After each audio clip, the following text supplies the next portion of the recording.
Bitcoin coming in now just under $79,500.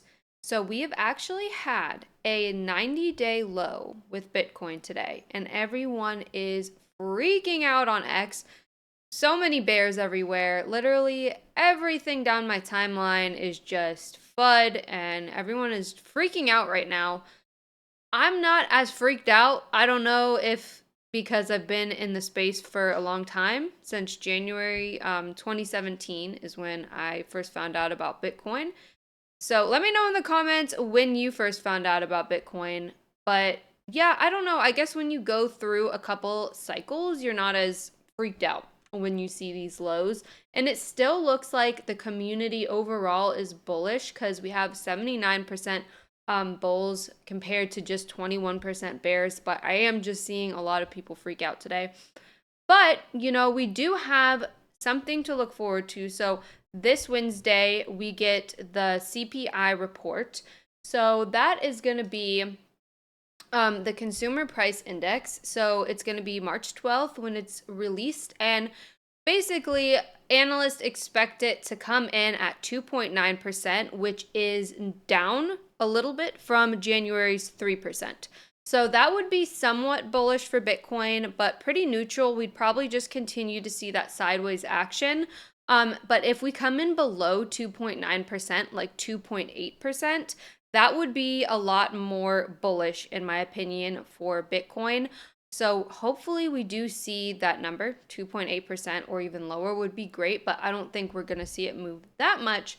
But if we come in at 3% or higher, then expect it to be bearish for Bitcoin. So the price will probably continue in a downtrend. But I think that we probably will just see it sit at that 2.9%. That gets released on the East Coast Wednesday morning, I believe at like 8:30. I'd have to double check on that. I also wanted to look at the volume again. So on yesterday's video, I talked about my theory on Coinbase, the most volume pair, Bitcoin USD. Right here, number 4. The other ones ahead of it is the Bitcoin USDT pair. But I talked about looking at the volume, like the 24-hour volume, like the current one it's at as well. So right now it's at 1.7 billion. So when we looked at it yesterday, I believe it was around 700 million. So my theory and what I was telling you guys is that I watch the volume and it'll go up to about like 2 billion. And that's when they've kind of stacked up. And we did see that pullback, and then we saw like another billion being added on. It's like very predictable, right? So I know there's a lot of different factors that go into Bitcoin's price. We still have to take into consideration these pairs as well that have even more volume on them. But I feel like it is a good thing to keep an eye at, and it is correlating with what I said. So when we see it go down, we see them start accumulating more, almost like it's manipulated. I don't know. Maybe I'm just crazy, or I know other people are noticing this and feeling like the price is a bit manipulated. So let's keep an eye on that, on the Coinbase Bitcoin USD volume there, because it does tell us a story, right? Here from Dr. Profit on X, we have, if recession crash, Bitcoin max pain will be 50K region. If no recession crash, our bottom is 70 to 75K region. All eyes on Wednesday and CPI data. So I'm going to keep an eye on that CPI report that we're going to be getting on Wednesday, and it seems to follow that. So you always want to check the, economic reports coming out and everything, because it does seem to correlate with Bitcoin's price. I think I'm feeling bullish about it, okay? Because we are already so far down.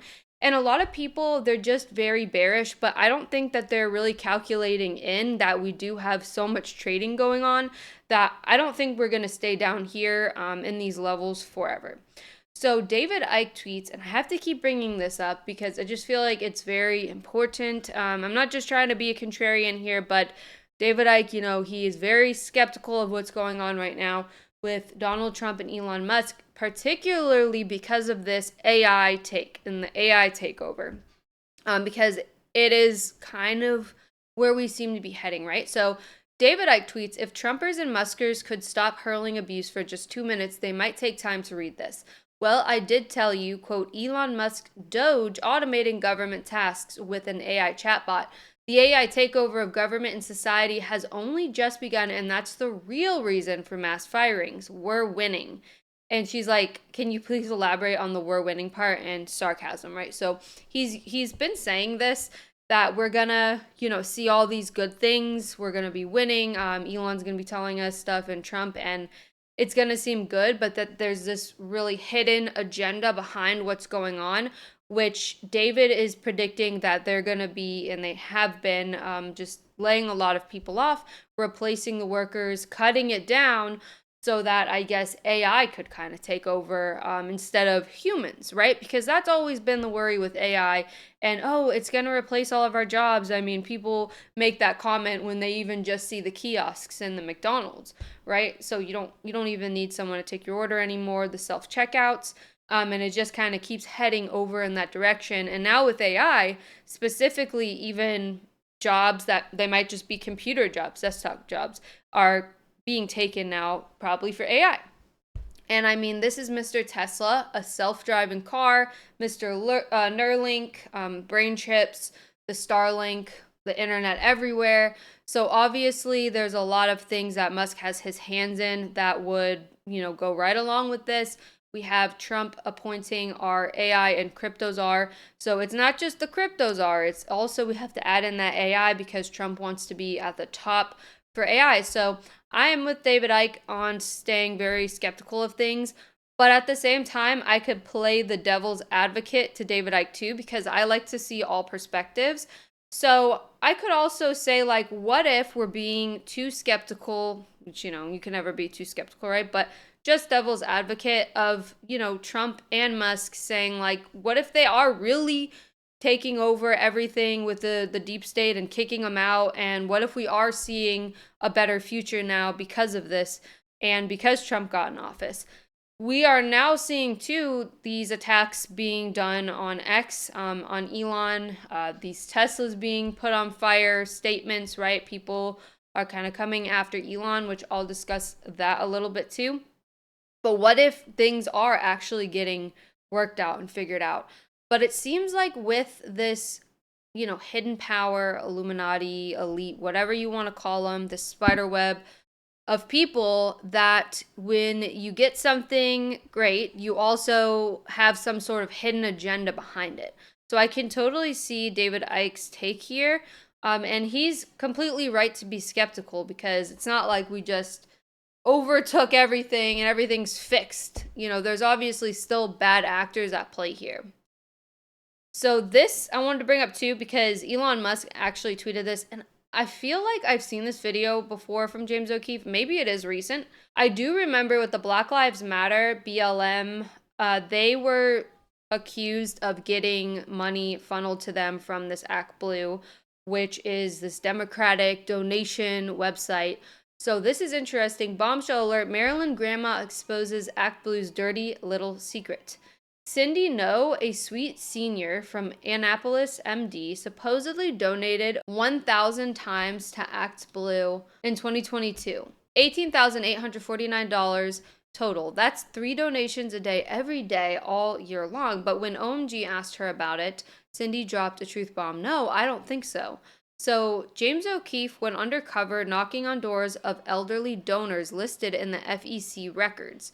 That's why I was wondering, was this recent? Could that be something that Doge just uncovered? Some tied to $200,000 plus in contributions. What they found will make your jaw drop. Is Act Blue running a shady money laundering scam? That was always what we were accusing them of back then with the BLM stuff. The evidence is screaming yes. So look, we were right again. Conspiracy theorist, another point. Share this now. Let's blow the lid off this fraud. So let me just play the clip. You'll see this lady's reaction. FEC data shows that some senior citizens across the U.S. have been donating thousands of times per year. Some of these individuals' names and addresses are attached to over $200,000 in contributions. We went and knocked on a few of their doors to corroborate the data that we received. We're wondering if these donors are victims of what appears to be a money laundering scheme. Cindy No of Annapolis, Maryland, who in the year 2022 allegedly contributed over 1,000 times to Act Blue, totaling $18,849.77. That means Cindy would have had to donate 3 times a day, every day for the whole year. My name's James O'Keefe, and we're doing a story on the number of people that have donated. You did donate to ActBlue, right? Once in a while. What about $18,850? No, I don't think so. You know people are using your address? I don't think so. That lady was all like, Who are you? she was probably so confused why this man is coming to her door and knowing who she was and everything.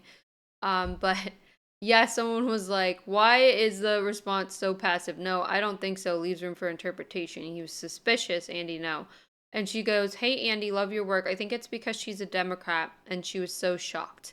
Yes, she was shocked because she probably believes in these people, which obviously we know that they're owned. China! China. They are definitely owned by China. They are Chinese communists and they don't even know it. These leftists, they are just going for, whatever the deep state tells them to believe, which is disgusting.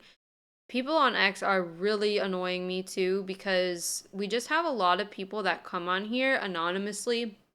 They just say stuff, they just say insults. They'll get likes. They don't actually have any information or things to discuss. They just want to rebuttal the point with a short comment and get all these likes. For their other retarded friends who are super liberal and dumb, crazy leftists. So next, I want to talk about this because, the health stuff, I am always so into that, and COVID really woke me up. So we need to keep talking about this, right? Why did the flu disappear from 2020 to 2021? It went from 38 million cases to almost zero, and it just went all to the COVID cases. These things shouldn't just pass us by, Stop the cap. We should be questioning why did we not have any flu cases, and why did they just go all to COVID cases, and why is COVID still what people talk about when they're sick? You just got so programmed. You just took the download of whatever the deep state and the New World Order wanted you to believe, and now you just keep repeating it. Oh, I think I have COVID. I got to take these tests that aren't really testing for a virus that probably doesn't even exist. I don't think COVID exists. You have to go down this whole rabbit hole and just see that we're just being lied to, because viruses, what they're doing in this Wuhan lab, apparently, right? You think that really it escapes and it just gets all over the earth that instantly. It's just so contagious. No, things die very easily, and that's why they have to inject you. So if anything, in Wuhan, they were probably doing like vaccine research or something, try to figure out how to make this thing more deadly. I think the Wuhan thing is just a complete cover up for the real truth that there's no COVID. I mean, if we just took this whole thing down and showed the public that viruses are a lie, they wouldn't have this vaccine industry in the first place. So they don't want that getting out. So they would even rather go with some sort of Wuhan lab leak lie. On X today, I wasn't online, right? So it actually went down and it was a big attack. So the Krasensteins, there's these two brothers, they're complete retard leftists on X. And they are actually saying, Ed is saying here, which Brian retweeted, that he has been in contact with the leader of the hacker group, Dark Storm, who is taking credit for the DDoS attack today on X. And he says that I've not decided yet how long the attack will persist. This was 8 hours ago. He also said the next target was going to be like these banks or something.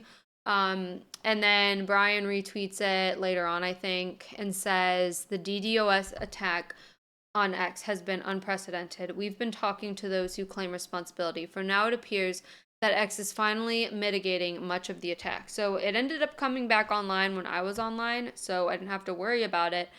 But it seems like, there's some attacks coming towards Elon. We see these big demonstrations of the Teslas being exploded and lit on fire and everything. So there's that. And it does seem like, the deep state might not be very happy with Elon Musk.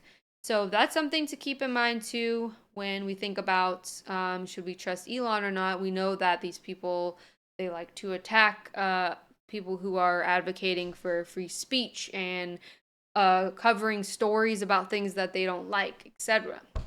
So it's weird though with these Krasenstein brothers. They're definitely, I don't even know if they believe what they tweet, but they have some pretty stupid tweets just like that Harry Sisson guy. So I don't know how much I trust this, but obviously people are very suspicious of this. So like, how did this person even get into contact with this Dark Storm character? I don't feel like we're getting the whole story here about how they even got into contact. I don't know. But yeah, I'm just very suspicious of getting information from people like this who have really bad takes as it is. So that's going to be all for me for today. There was some news, obviously. We had this attack and everything. A little bit dry, you know, Bitcoin is continuing to bleed, but I'm keeping my eye on the CPI report on Wednesday, so I'm excited to see that. I think it's going to be good, and I think we're going to be okay regarding Bitcoin. Everyone, hodl. Hang in there. The United States will be the crypto capital of the planet and the Bitcoin superpower of the world, and we'll get it done. We got to keep that energy. We'll get it done, okay? We're going to be buying more Bitcoin. I'm still bullish as ever. It's going to be great. So use this time to stack up if you can. I have spent all my fiat. I don't have anything left. So it's like, how many organs do I have left to sell? I don't, I need to sell my chairs at this point. I have too much furniture. So this is my stream that I did yesterday, short stream. I think it was around 20 minutes. So this is on Rumble. It's on X as well and on YouTube. So I have my Crypto Ventures channel on YouTube, which I was doing interviews back in the day when I was interviewing at conferences and stuff. So I'm just posting it there. So we're on 3 platforms, Rumble, X, and YouTube. But, I love you guys on X. You are awesome. I'm always on there getting the news and checking everything, right? It's great information on there. So yeah, just go subscribe to me over on Rumble. I would love that. And I have my fashion videos and everything on there as well. And if you're new to Bitcoin, I have a link of an easy way that you can just buy some Bitcoin and get involved. So that's going to be it for me for today. I will hopefully do another video when I find some more interesting news. Bye for now. It's only 21 million, your shit got a billion. Market cap a couple trillion, we hodl till zillion.